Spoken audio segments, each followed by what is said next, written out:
Welcome to Education Movie Reviews at TeachKidsAttitudeFirst.com with Don Berg.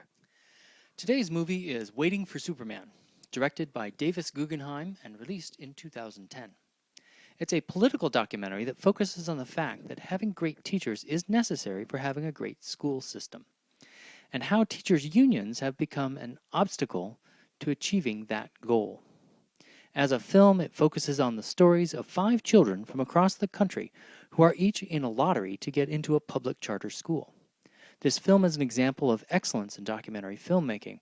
The filmmakers skillfully weave lots of different threads together, unified by the political focus on the role of teachers and the dramatic focus on the charter school lotteries, and the emotional roller coaster that the children and their families experience in that process. However, I have to take issue with the understanding of learning and teaching that the filmmakers so artfully presented. But first I have to change hats. I earned this beret as a theater manager for the Port Townsend Film Festival in 2008, and thus far I've been talking from a film buff perspective about Waiting for Superman. Now I'm putting on the red feather, which means that I'm shifting to the education perspective on the movie, in this case, challenging their presentation of teaching and learning. It should be simple. A teacher in a schoolhouse, filling her students with knowledge, and sending them on their way. But we've made it complicated. The famous educational critic Paulo Freire called this the banking model of education. It's also known as the transmission or delivery model. This conception of learning has been soundly criticized for many decades, so I was amazed when I heard them say it without any hint of irony. But that's also because I sometimes forget that I have the advantage of 20 years of studying education, and just because this view has been rejected by every educator I know, it is in the wider world quite common. Everyone who knows anything about learning knows that it's a terrible description. It's like the flat earth theory of education. But unlike the actual flat earth idea, it hasn't been completely rejected by everyone on the planet yet, so a filmmaker can still present it in all seriousness and almost no one will balk. But the problem is that this one image is the logical premise upon which the entire political agenda of the film is based. So the accuracy of this image of learning and teaching is an all-important point. Here's the issue. Since the delivery metaphor sucks, then accounting for the delivery of units of content misses what's really important. A much more apt metaphor is cartography. Learning is more accurately described as a kind of map-making. The cartography metaphor better reflects basic biology. It acknowledges the important role of purpose in guiding human behavior, and it accommodates differences in available resources. The delivery metaphor portrays the learner as a completely passive receptacle for whatever information is delivered. But learning is inherently active, and when the learning activity of an organism becomes completely passive, then it is dead. Personally, I find it disgusting that an ideal student in the delivery model is dead. What is going on in the learning process is not just the piling up of data points. What is most important about how we learn is creating meaningful relationships between data points such that later we can successfully navigate the world based on the map we construct with all that data.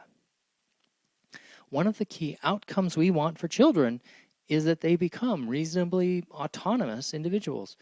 They should be able to make good decisions on their own. They can only do that after they have a pretty good map of how to get along in the world. Here's a clip from a TED Talk by Bill Stone that illustrates the importance of autonomous exploration, although he's not talking about children. This gadget you see right here was called the digital wall mapper, and it produced the first 3-dimensional map anybody has ever done of a cave, and it happened to be underwater in Wakulla Springs. It was that gadget that serendipitously opened a door to another unexplored world. This is Europa.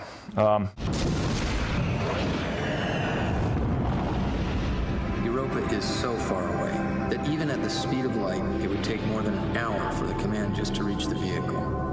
It has to be smart enough to avoid terrain hazards and to find a good landing site on the ice.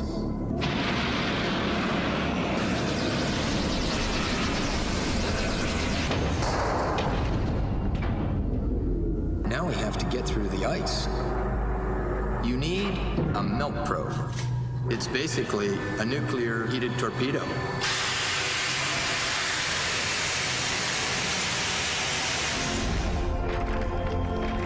Until finally,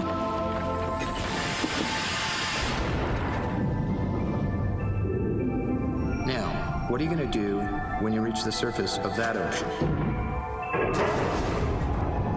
You need an AUV, an autonomous underwater vehicle.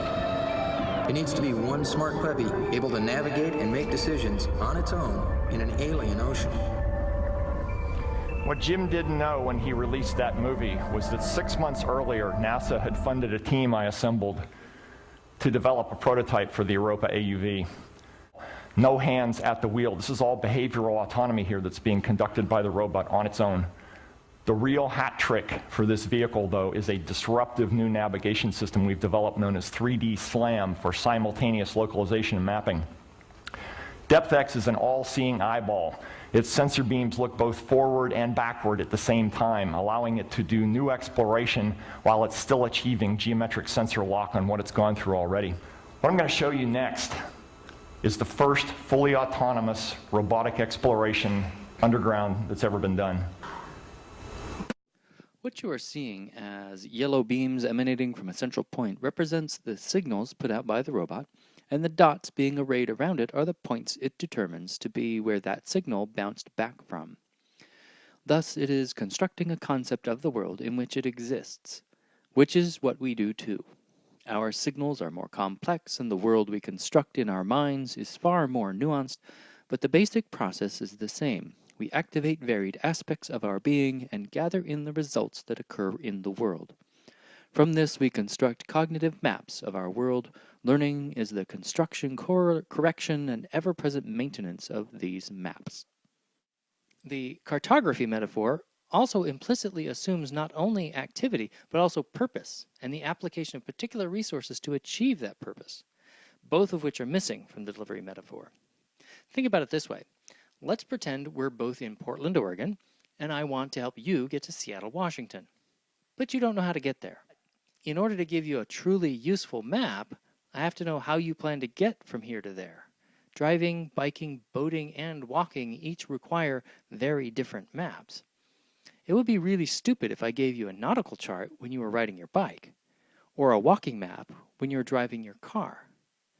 Purposes and resources are crucial to success, so a productive concept of learning and teaching must account for them.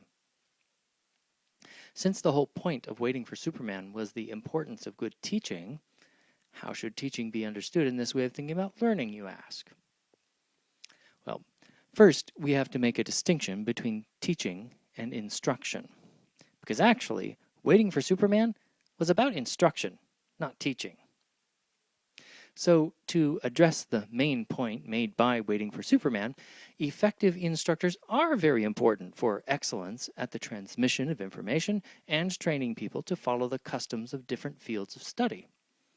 And the difference between good and bad instruction is like the difference between interacting with a rock wall and interacting with the World Wide Web on a computer. The robot was gathering information from the rock walls of an underwater cave, not a very dynamic source. But what kids have to work with is another living, breathing human being who can act as a conduit for vastly more information, like an internet connection. In the movie, they pointed out that good instructors cover 150% of the required material, whereas bad instructors cover only 50%. Now, teachers are the ones who determine the context of the learning environment, the climate of the school and the classroom. This means that teaching is a responsibility that is mostly vested in the principal, who was originally called the principal teacher. But everyone in the school has some power to alter the climate. So while the principal is responsible, she's not really in control of it. But in this sense, I absolutely agree that teachers are extremely important, but the job of establishing and maintaining the school climate is not what gets accounted for on a test, except indirectly. And when a school focuses their energy on preparing students for tests, they are missing the point. They would be better off focusing on creating a positive school climate. And if the tests are included within an important school purpose, then the test scores would improve too. So ultimately, what we probably need are high-stakes accountability protocols for school climate, not student test scores. And instructors should be held accountable for the classroom climate as much or maybe more than content delivery. The difference between good and bad instructors is not an ability to plow through material. The difference is that people who are inspired by purpose process relevant material more efficiently and effectively. So the difference in instructional quality is not about delivery. It's about the ability to align the class on purposes that inspire engagement with the teacher and the material. The difference is skillful management of the climate, not delivery of the content. Finally, cartography offers a similar account of why certain schools succeed and others don't. It is not the mere input of more data that makes the difference. It is what the kids are inspired to do with data when it's aligned with their purposes. Remember, the robot that will be going off to Europa, it will get lots of data, but in order to be effective at its job, it can't just collect data. It has to process it intensively and make decisions based on the map of its world that it creates. A map that will be informed by both purposes and available resources. The same is true of kids. They need to be able to handle the data and make decisions informed by good purposes and realistically constrained by the resources they have available. Schools that work because they share purposes and take account of the resources that can be brought to bear to accomplish those purposes. So to address the central political point of waiting for Superman, teachers' unions might be an obstacle to progress.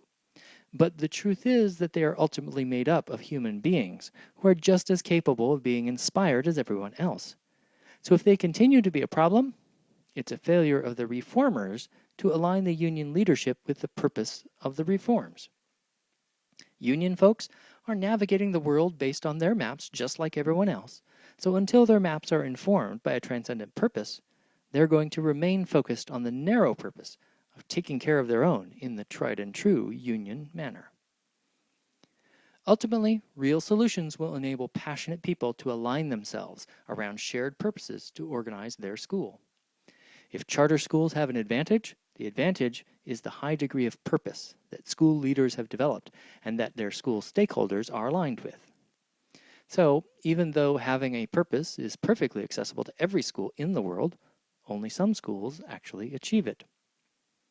Creating good policies for accountability based on cartography requires schools to be held accountable for delivering the kind of environment they promise. Accountability based on cartography learning would judge the quality of schools based on a combination of the school climate and the ability of the organization to meet the expectations of its stakeholders.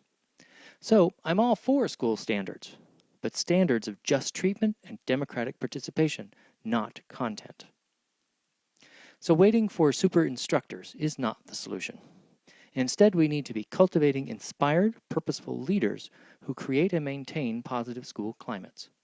I personally and professionally want to help school leaders to pursue that goal through the implementation of democracy and restorative justice. Another good aspect of Waiting for Superman was the showcasing of a number of schools that have benefited from inspired leaders, like Jeffrey Canada, Michelle Rhee, and many others.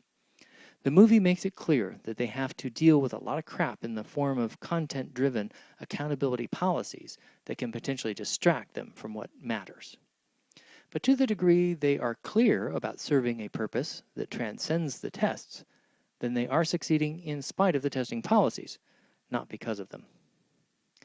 Waiting for Superman is a very well-made film, even if they are slightly misguided about what matters for learning and teaching. They are right that high-quality instruction is important for delivering academic content. But more important than any content is the climate of the school and how effectively learners and teachers engage with each other on purpose in the process of making their cognitive maps for navigating the world. Thanks for watching.